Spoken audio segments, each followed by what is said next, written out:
சில கேள்விகள் கேட்கப் போகிறேன். போஸ்கோ, நீங்க சொல்லுங்க. இலக்கணம் என்றால் என்ன? மொழியை வெளியேற பேசவும் எழுதவும் துணை புரிவது இலக்கணம் ஆகும். அழகாக கூறினாய். லித்திகா, நீங்க சொல்லுங்க. இலக்கணத்தின் 5 அடிப்படை விதிகள் எத்தனை? திணை, பால், எண், இடம், காலம். நன்று. ஜனனி, நீங்க சொல்லுங்க. திணை என்றால் என்ன? திணை என்றால் ஒழுக்கம். அவை 2 வகைப்படும்: உயிர்திணை, அஃறிணை. நன்று. யுதிஷ்டன், நீங்க சொல்லுங்க. பால் எத்தனை வகைப்படும்? பால் 5 வகைப்படும்: ஆண்பால், பெண்பால், பலர்பால், ஒன்றன்பால், பலவின்பால். நன்று. ஸ்டெசி, நீங்க சொல்லுங்க. எண் எத்தனை வகைப்படும்? எண் 2 வகைப்படும் ஆசிரியை. அவை யாவை? ஒருமையன், பன்மையன். நன்று. இப்போது அனைவரும் நன்றாக கூறினீர்கள். வாழ்த்துக்கள். இப்போது நாம் திணை, பால், எண் பற்றி பார்த்தோம். அடுத்ததாக இடம் உள்ளது. இடத்தை பற்றி பார்ப்போம். வணக்கம் ஆசிரியை, நான் உள்ளே வரலாமா? வாரும். நீ ஆஷா தானே? ஆமா ஆசிரியை. நல்லா, நீங்க எங்க இருந்தீங்க? என் அப்பாவின் பணிமாறுதல் காரணமாக திருச்சியில் இருந்தோம் ஆசிரியை. இப்போது மறுபடியும் பணிமாறுதல் காரணமாக சென்னைக்கே வந்துள்ளோம் ஆசிரியை. மாணவர்களே, நாங்கள் பேசியதை கேட்டீர்களா? ஆமா ஆசிரியை. இதில் கேள்வி கேட்டது யார்? நீங்கள் தான் ஆசிரியை. பதில் கூறியது யார்?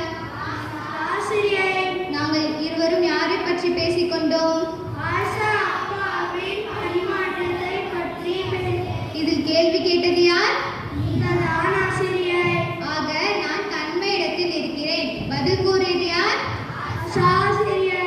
எனக்கு முன் நின்று பதில் கூறியதால் அவள் முன்னிலை இடத்தில் இருக்கிறார். நாங்கள் யாரை பற்றி பேசிக்கொண்டோம்? அப்பா என்ற நபர் இந்த இடத்தில் இல்லை. நமக்கு முன் இல்லாத ஒரு நபரையோ அல்லது பொருளையோ பற்றி பேசுவது படர்க்க இடத்தில் வரும். ஆக இடம் 3 நிலைகளில் வரும்: தன்மை, முன்னிலை, படர்க்கை. என்னோடு சேர்ந்து சொல்லுங்கள்.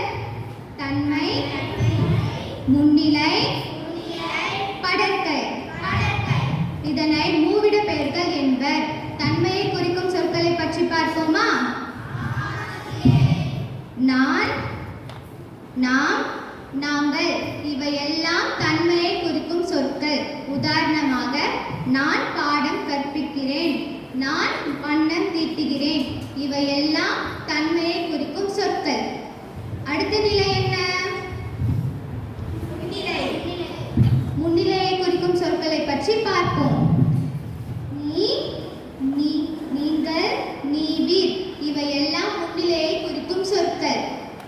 உதாரணமாக, நீங்கள் பாடம் கற்றீர்கள், நீங்கள் பள்ளிக்கு வந்துள்ளீர்கள்.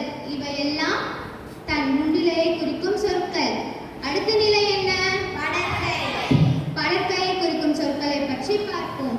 அவன், அவள், அவர்கள், அது. இவையெல்லாம் படர்க்கையை குறிக்கும் சொற்கள். உதாரணமாக, அவள் நாளை பள்ளிக்கு வருவாள், அவள் பாடம் கற்பாள். இவையெல்லாம் படர்க்கையை குறிக்கும் சொற்கள். இடம், ஆக இடம் 3 நிலைகளில் வரும்: தன்மை, முன்னிலை, படர்க்கை. மாணவர்களே, இலக்கண விதிகளை நாம் நன்றாக புரிந்து கொண்டால் மொழியை பிழையற பேசவும் எழுதவும் முடியும்.